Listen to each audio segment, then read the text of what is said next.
دینی بھائیوں، دوستوں اور ساتھیوں، دین اسلام جو اخلاق اور کردار کی بلندی، جس کا نام اسلام تقویٰ دیتا ہے، اس کی تعلیم دیتا ہے۔ دین اسلام انسانیت کا درس دیتا ہے، اس بات کی کوشش کرتا ہے کہ سماج اور معاشرے کے اندر کوئی خلفشار نہ ہو، کوئی آپسی اس طرح سے انتشار نہ ہو، بدزنی نہ پھیلے۔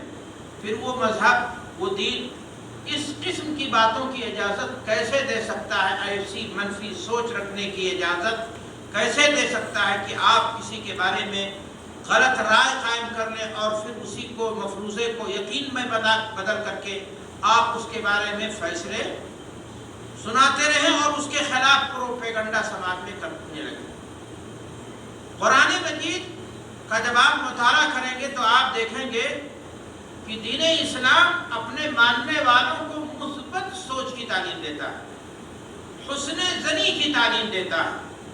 کوئی معاملہ اگر آپ کے سامنے ہے اور اس کے دو مجال، ایک غلط ہے بدگمانی کا، ایک حسن ظن کا، تو آپ کو دین اسلام یہ تعلیم دیتا ہے کہ جب تک آپ کے پاس کوئی یقینی علم نہ آ جائے، آپ کو چاہیے کہ اس معاملے کو حسن ظن کی بنیاد پر، اچھی چیز پر محمول کر کے آپ اس چیز کو کیا کر دیں؟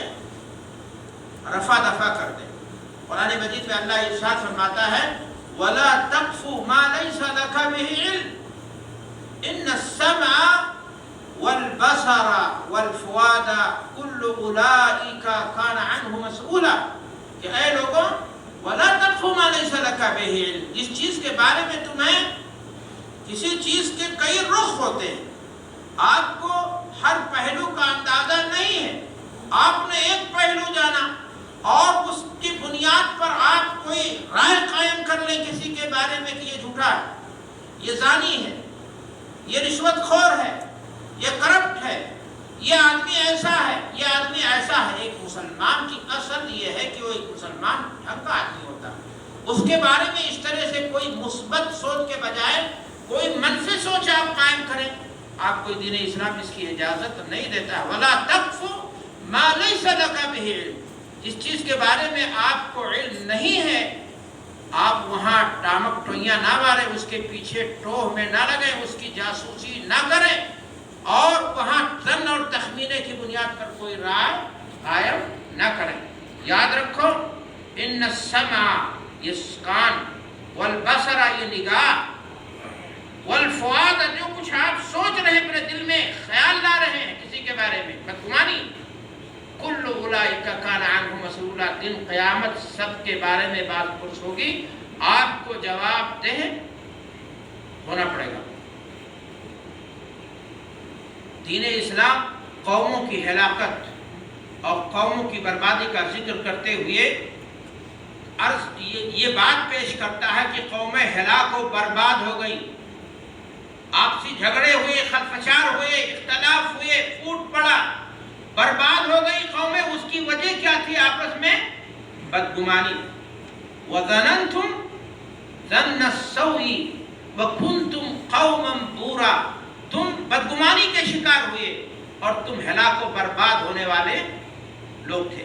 تو میرے بھائیوں اور دوستوں، قرآن مجید کا جب آپ مطالعہ کریں گے تو قرآن مجید مختلف انداز سے، مختلف پیرائے میں ایک مومن کی جو صفت بیان کرتا ہے، ایک مومن کی جو پہچان بتاتا ہے، وہ یہ ہوتا ہے کہ مومن غر کریم ہوتا ہے، وہ بھلا انسان ہوتا ہے، وہ کسی کے بارے میں منفی سوچ نہیں رکھتا ہے، وہ نگیٹو انداز سے کسی کے بارے میں رائے کرنے کا عادی نہیں ہوتا۔ دین اسلام کسی کے بارے میں آپ غلط سوچیں، اس کی اجازت کہاں؟ دین اسلام تو یہ کہتا کسی کے بارے میں آپ ٹوہ لگیں، اس بات کی بھی آپ کو اجازت نہیں ہے۔ آپ کی کوئی ذمہ داری، CBI آفیسر ہیں آپ کی کوئی ذمہ داری لگائی گئی ہے کہ کسی کے بارے میں حاکم ہو، کورٹ کچہری ہو، اس کا مسئلہ دوسرا ہے، لیکن ایک عام آدمی ہو کر کے آپ دن رات بیٹھ کر کے آپ اپنے گناہوں کو نہیں گن پا رہے ہیں، اپنی بدعمالی کو نہیں گن پا رہے ہیں۔ کون انسان ہے جس سے غلطیاں نہیں ہوتی ہیں؟ لیکن حقیقت یہ ہے کہ سماج اور معاشرے میں اکثریت ایسے لوگوں کی ہے جو اپنے گناہوں کو نہ گن کر کے لوگوں کے گناہوں کو گننے کی کیا کرتے ہیں؟ کوشش کرتے ہیں۔ قرآن مجید میں اللہ ارشاد فرما رہا ہے یا ایھا الذین آمنوا، اے لوگوں جو ایمان لائے، اجتنبوا کثیرا من الظن، زن سوچ بہت زیادہ، گمان بہت زیادہ، بدگمانی تو چھوڑیے، ایسے ہی گمان کرنے سے بچو، اس لیے کہ ہر گمان صحیح نہیں ہوتا، اس میں کچھ جھوٹ ہوتا ہے اور اس میں کچھ صحیح ہوتا ہے۔ ان بعض الظن اثم، اگر آپ نے کسی بات کے بارے میں بدگمانی کے شکار ہو گئے، آپ نے کسی ایک پہلو کو دیکھ کر کے ایک رائے قائم کر لی، آپ نے غلط رائے قائم کر لی، تو آپ کیا ہو جائیں گے؟ گنہگار ہو جائیں گے۔ ولا تجسسوا، کسی کی ٹوہ میں نہ پڑو، جاسوسی نہ کرو، کسی کی پرائیویسی میں مداخلت نہ کرو۔ میرے بھائیوں اور دوستوں، عثمان غنی رضی اللہ تعالیٰ عنہ کو دیکھیے، مدینۃ الرسول میں ان کے خلاف سازشیں ہو رہی ہیں، لیکن ان کے پاس طاقت تھی، حاکم وقت تھے، فوج تھی، قوت تھی، لیکن آپ نے ان کے خلاف، بلوائیوں کے خلاف آپ نے کارروائی محض اس ناطے نہیں کی کہ ان کے پاس پکا ثبوت نہیں تھا اور وہ صاف دل کے انسان تھے۔ آپ نے محض اندازے کی بنیاد پر پکڑ کر کے ان کو ٹھکوا دیں جیل میں اور ان پر کارروائی کروا دی جائے۔ آپ دیکھیں عثمان غنی رضی اللہ تعالیٰ عنہ کا دل کتنا صاف تھا۔ تو ایک مومن کا دل جو ہوتا ہے اپنے دوسرے مومن بھائی کے لیے آئینے کی طرح، میرے بھائیوں، کیا ہوتا ہے؟ صاف ہوتا ہے۔ قرآن مجید کا آپ مطالعہ کریں، آپ دیکھیں اللہ تعالیٰ قرآن مجید میں ارشاد فرما رہا ہے کہ صدیق کی بیٹی عائشہ رضی اللہ تعالیٰ عنہ رسول کی بیوی ہیں، لیکن ایسی پاک باز عورت کے بارے میں لوگوں نے زنا جیسا واقعہ اس قرآن میں سورۃ النور کے اندر ذکر ہے۔ ان الذین جاؤوا بالافک عصبۃ منکم، جنہوں نے جھوٹ گڑھا صدیق کے بیٹی پر، وہ تمہیں میں سے کوئی لوگ تھے۔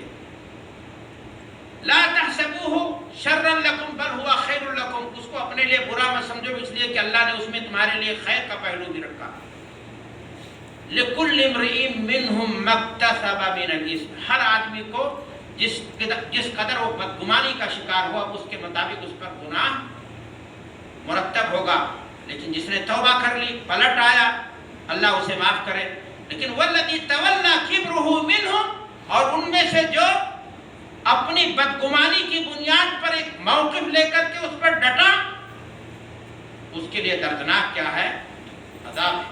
قرآن مجید کہہ رہا ہے لولا اذ سمعتموه ظن المؤمنون والمؤمنات بانفسهم خیرا، کہ اے مومنوں، جب تم نے صدیق کی بیٹی کے بارے میں ایسی بات سنی تو اس کو اپنا مسئلہ سمجھ کر کے، مسلمان جو ہوتا ہے، ایک مومن جو ہوتا ہے دوسرے مومن کے لیے آئینہ ہوتا ہے، اس کو اپنا مسئلہ سمجھتا ہے۔ تم نے اس کو حق خیر پر کیوں نہیں محمول کیا؟ تم نے اس کو غلط رخ پر کیوں محمول کر لیا؟ لولا اذ سمعتموہ، جب تم نے اس کے بارے میں سنا تو کیوں نہیں ایسا کہا کہ ما لنا ان نتکلم بہذا، اس بارے میں ہم کیوں بولے، ہمارے لیے کیا گنجائش ہے، ہم اس بارے میں کیوں پڑھیں؟ سبحانک ھذا بہتان عظیم، یہ تو کھلا ہوا جھوٹ ہے۔ لیکن میرے بھائیوں، سماج اور معاشرے میں ایسے لوگوں کی آج کمی نہیں ہے کہ کوا کان لے کر کے جا رہا ہے، اس کے پیچھے پڑ گئے، کس کا کان لے کر کے جا رہا ہے؟ بس کان لے کر کے جا رہے ہیں۔ سیاسی نیتاؤں کی طرح بیٹھ کر کے گلی کوچے اور کے چوراہوں پر، نکڑوں پر ہم اپنے گناہ نہیں گنتے، اپنے گھر میں بیٹھ کر اللہ کا ذکر نہیں کر پاتے، قرآن مجید کی تلاوت نہیں۔ ارے گھر بننا ہے، سعودی سے آیا، یہ ضرور کہیں کسی مسجد مدرسے کے دروازے پہ کھڑا ہو کر کے مانگا ہوگا، صدقہ خیرات لے کر کے آیا ہوگا۔ یہ تو فلاں ہے، ایسا ہے۔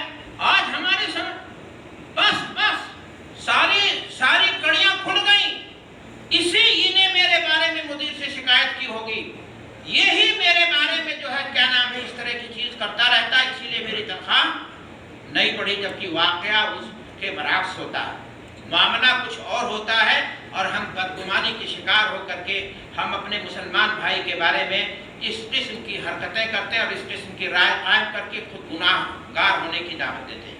میرے بھائیو اور دوستو، اللہ کے نبی جناب محمد الرسول اللہ صلی اللہ علیہ وسلم نے بدگمانی سے بچنے کی تعلیم دی۔ ایاکم والظن فإن الظن اکذب الحدیث، کہ اے لوگوں بدگمانی سے اپنے آپ کو بچاؤ، اس لیے کہ بدگمانی یہ سب سے بڑا جھوٹ ہے۔ ہمارے سماج اور معاشرے میں جھوٹ بولنا، جھوٹی گواہی دینا عام ہے، لیکن اس کو لوگ سمجھتے ہیں کہ یہ گناہ ہے۔ یہاں بدگمانی کے بارے میں لوگ سمجھتے نہیں، اس میں تو کوئی مسئلہ ہی نہیں، اور دین اور شریعت میں کہا جا رہا ہے یہ اس سے بڑا گناہ ہے، اس لیے کہ جھوٹ بولتا ہے انسان، توبہ کر لیتا ہے انسان، اور بدگمانی جب کرتا ہے دل میں بٹھا کر کے تو اس کو توفیق بھی نہیں ملتی ہے کہ وہ توبہ کرے، بلکہ اسی کی بنیاد پر نامعلوم کتنے ردے لگا کر کے خیالوں میں اور کہاں تک پہنچ کر کے تو ایسا ہے تو تیسا ہے، تو اس نے اس ناطے ہوا تو اس ناطے اس کی بیٹی بھاگی تو اس ناطے یہ معاملہ ہوا تو ایسا ہوا تو کیا ہوا، جبکہ اگر اس جگہ پر اپنے آپ کو رکھ لے تو دنیا سے انصاف کی بھیک مانگتا ہے، کہتا لوگ ہمارے بارے میں ایسا کیوں سوچتے ہیں، ان کو کیا حق پہنچتا ہے، لیکن وہ خود دوسروں کے بارے میں اپنے ذہن و دماغ کو دندناتا پھرتا ہے۔ میرے بھائیو اور دوستوں، میں آپ سے پھر کہنا چاہتا ہوں کہ بدگمانی یہ بہت ہی خراب چیز ہے، یہ ایک نفسیاتی مرض ہے۔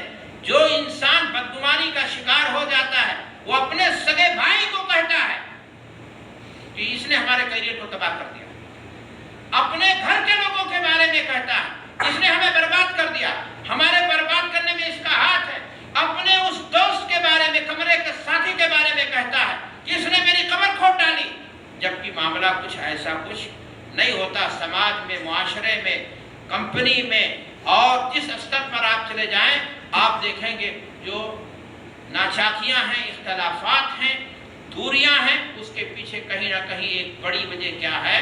بدگمانی کی، اور دین اسلام اسی ناطے اس سے روکتا۔ ہمارے نبی فرماتے ہیں کہ بدگمانی سے بچو، جب تک کسی چیز کا محل بھلائی پر ممکن ہو اس چیز کو آپ اچھی چیز پر محمول کر سکتے ہیں۔ ایک چیز کے دو پہلو ہیں، آپ کو اس کو غلط پہلو پر محمول کرنے کی اجازت دین اسلام ہرگز نہیں دیتا۔ میرے بھائیو اور دوستو، اللہ کے نبی جناب محمد الرسول اللہ صلی اللہ علیہ وسلم کے پاس اسامہ رضی اللہ تعالیٰ عنہ صحابی رسول آتے ہیں اور کہتے ہیں کہ اللہ کے رسول صلی اللہ علیہ وسلم میں نے فلاں کی گردن کو کاٹ دیا، مار دیا کافر کو فلاں کو۔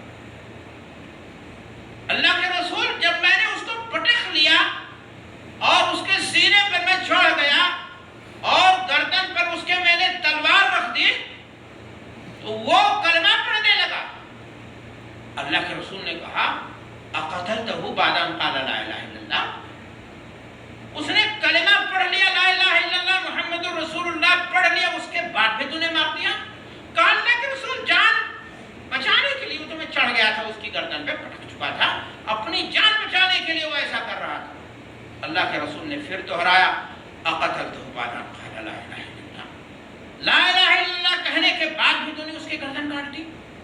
اللہ کے رسول نے جب بار بار یہ بات دہرائی تو صحابی رسول کہتے ہیں کہ میں نے چاہا کہ کاش کہ میں پہلے مسلمان نہ ہوا ہوتا اور اللہ کے رسول سے یہ سرزنش مجھے نہ سنی۔ اللہ کے رسول نے کہا حلا شققت قلبہ، تو نے اس کے سینے کو پھاڑ کر کے اس کے دل سے کیوں نہیں دیکھا کہ اس نے لا الہ الا اللہ کا کلمہ جان بچانے کے لیے پڑھا تھا یا سچ مچ پڑھا تھا؟ آج کوئی شخص مسلمان ہو جائے آپ کی کمپنی میں، اللہ اکبر، مولانا ارے پہلے اس کا خطرہ کٹاؤ، ہاں اس کی سنت کراؤ، یہ نوٹنکی کر رہا۔ ہمارے یہاں حسن زن کا پہلو ہی سماج اور معاشرے میں اگر کہیں امید ہے تو اپنے لیے کہ لوگ ہمارے بارے میں سمجھیں کہ ہم بڑے شریف انسان۔ یاد رکھیں جو آدمی بدگمانی کا شکار ہو جاتا ہے وہ اپنے آپ کو جنت کا ٹھیکیدار سمجھتا ہے اور بقیہ لوگوں کو جہنمی سمجھتا ہے، بقیہ لوگوں کو گمراہ سمجھتا ہے، بقیہ لوگوں کو فسادی سمجھتا ہے، ساری خوبی وہ اپنے لیے سمجھتا ہے۔ اور یاد رکھیں عزت مسلم کی کتنی اہمیت ہے۔ اللہ کے نبی جناب محمد الرسول اللہ صلی اللہ علیہ وسلم ایک حدیث میں خانہ کعبہ کو مخاطب کرتے ہوئے فرماتے ہیں کہ اے اللہ کا گھر تو عزت والا، تو محترم ہے، تیری عظمت، تیرے تقدس، تیری حرمت کا کیا کہنا، لیکن ایک مسلمان کے جان اور مال کی قیمت، اس کے عزت کی قیمت اس سے زیادہ ہے۔ اللہ کے نبی صلی اللہ علیہ وسلم فرماتے ہیں کہ ایک مسلمان کے لیے اس بات کی اجازت نہیں ہے کہ وہ اپنے مسلمان بھائی کے تعلق سے بدگمانی کا شکار۔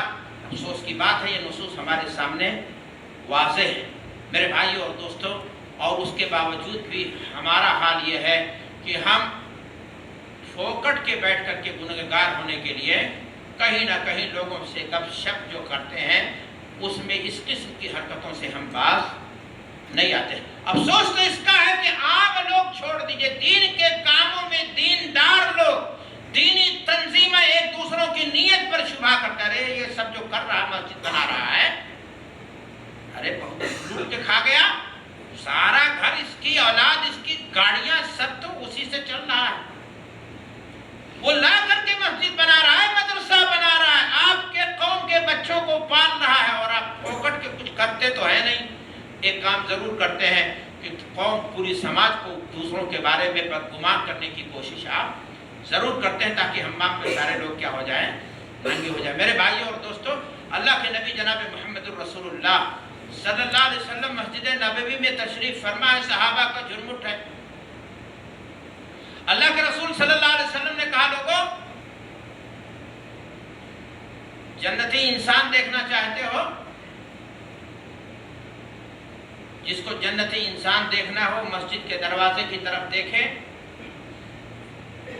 اللہ کے رسول کے صحابہ اڑ گئے اور سوچا کہ فلاں ہوں گے جن کا جو مقام ہے اپنے سوچ کے مطابق کہ فلاں ہوں گے، لیکن آنے والے ایک انصاری صحابی جن کے تقوی، جن کے زہد اور جن کے مقام اور مرتبے کا وہ عالم نہیں تھا جو ابو بکر کا تھا، جو عمر کا تھا، جو عثمان کا تھا، جو علی کا تھا۔ اللہ کے نبی صلی اللہ علیہ وسلم نے دوسرے دن بھی یہ بات کہی اور وہی صحابی تھے۔ اللہ کے رسول صلی اللہ علیہ وسلم نے تیسرے دن یہ بات کہی اور وہی صحابی آئے۔ اللہ کے نبی جناب محمد الرسول اللہ صلی اللہ علیہ وسلم انہیں جنت کی بشارت دے رہے ہیں۔ حضرت عبداللہ ابن عمر رضی اللہ تعالیٰ عنہ، صحابہ کے اندر نیکیوں کی تلاش ہوتی تھی، یہ فکر جاگی کہ آخر ان کے یہاں تو کوئی ایسی شہرت کی بات ہے نہیں، کوئی اتنا بڑا کاز جو فلاں فلاں کا ہے، عشرہ مبشرہ میں بھی یہ نہیں ہے۔ آخر ان کا یہ مقام کہ اللہ کے نبی انہیں جنت کی بشارت دے رہے، کیا خوبی ہے؟ حضرت عبداللہ بن عمر رضی اللہ تعالیٰ عنہ نے اس چیز کو جاننے کے لیے کہا، چچا ابو سے انپن ہے، میں آپ کے گھر مہمان رہنا چاہتا ہوں۔ وہ دیکھنا چاہتے تھے کہ یہ رات میں اٹھ کر کے کون سی عبادت کرتے ہیں، کیا تلاوت کتنی مقدار میں کرتے ہیں۔ 3 دن گزرا اور جب دیکھا معمول کی زندگی ہے، نارمل زندگی ہے اور عام انسان کی طرح جی رہے ہیں، تو کہا چچا میں آیا تھا اس مقصد کے لیے، لیکن مسئلہ میرا حل نہیں ہوا۔ کہا بھتیجے پہلے کیوں نہیں بتایا تھا؟ میرے ہاں کوئی بہت بڑی خوبی ایسی کوئی چیز نہیں ہے، لیکن ایک خوبی ہے میرے اندر، میں اپنے سینے میں کسی مسلمان کے لیے کوئی کینہ نہیں رکھتا ہوں، کسی کی ٹوہ میں نہیں لگتا ہوں۔ اگر کوئی بات ہو گئی کسی سے انسانی بنیاد پر، کام کے دوران، ڈیوٹی کے دوران، چلتے پھرتے انسان ہے، مزاج کے خلاف بات ہو جاتی، اپنوں میں ہو جاتی، گھر میں ہو جاتی، پریوار میں ہو جاتی، بھائیوں میں ہو جاتی ہے، دوست اور ساتھیوں میں ہو جاتی، چائے پیتے ہوئے 2 گہرے دوستوں میں ہو جاتی ہے۔ کہا لیکن اگر کوئی بات ہو جاتی ہے تو میں بستر پر جب آتا ہوں، سوتا ہوں، تو کینہ رکھ کر کے نہیں سوتا ہوں، معاف کر دیتا ہوں، ساری چیزوں کو ذہن سے کیا کر دیتا ہوں، نکال دیتا ہوں۔ میرے بھائیوں اور دوستوں، اللہ کے نبی جنت کی بشارت دے رہے ہیں۔ یہ ہے مومن کی صفت، یہ ہے اسلام کا مزاج کہ ایک مسلمان کی سوچ کیا ہو، مثبت ہو۔ ہاں یہ بڑا ایکٹیو ہے فلاں جگہ مسجد میں، ارے بھائی اس کے پیچھے کچھ ضرور مقصد، اس کو ضرور کچھ ملتا ہوگا۔ آپ ایک تو نماز تک پابندی سے نہیں پڑھنے آتے ہیں، اور اگر کوئی دینی کام کر رہا ہے تو بیٹھے بٹھائے آپ اس کی جو ہے کیا نام ہے ٹانگ کھینچنے کی کوشش کر رہے ہیں، منفی سوچ کی بنیاد پر آپ ہر چیز میں روڑا بننے کی کوشش کر رہے ہیں۔ میرے بھائی اور دوستوں، ایک شریف انسان کی، ایک سچے مسلمان کی پہچان نہیں۔